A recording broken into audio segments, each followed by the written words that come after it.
Breaking news coming in. The centre submitted a detailed fact sheet before Supreme Court on vaccination and COVID management status ahead of the hearing today. In a 218-page affidavit, the central government has given specific answers to all the questions that were asked by the court. Centre says consulted jab makers for uniform pricing and that all the states are going to get vaccines at the same price. That's the latest coming in. Anisha is joining us for the very latest details. Anisha, walk our viewers through this fact sheet that the centre has submitted before the Supreme Court.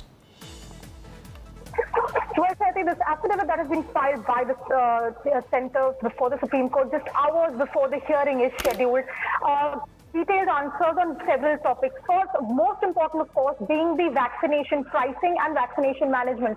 Now, what the centre has said is that the differential pricing, the difference in pricing between the 150 rupees per jab that the centre is getting and about 300 per jab that the states are getting is because the centre has managed to negotiate a lower price because of the sheer volume of the order that the centre had given. But the question that has been raised by the court regarding the differential pricing and whether there would be a problem, that has been answered by the centre in the negative, saying that there has been a negotiated price and all states will have to pay the same price. There will not be the danger of bidding war breaking out between various states and private parties.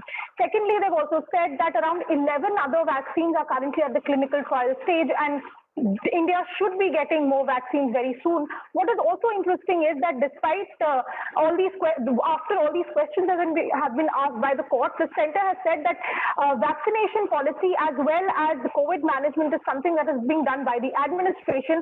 And since diplomatic channels are involved in bringing foreign vaccines to India, the government should not be questioned too much at this stage, that this judiciary should not interfere in the process at this stage. Remember, it's specifically because the court had asked why exactly the government is currently not using its powers under the Patents Act to allow generic manufacture of all of these vaccines by Indian manufacturers. So the centre to that has said that we don't want to exercise our powers under the Patents Act at this moment. We're trying to get it through diplomatic channels, and then they have asked the court to not interfere on this matter at this stage. And this issue is going to be something of it could be something of a contention, because the question of why is it that India is not using its powers to allow generic manufacturing and allow for more vaccines to be manufactured in the country is something that has come up in the political sphere as well as in the court as well. So we'll have to see how it works out in the hearing today.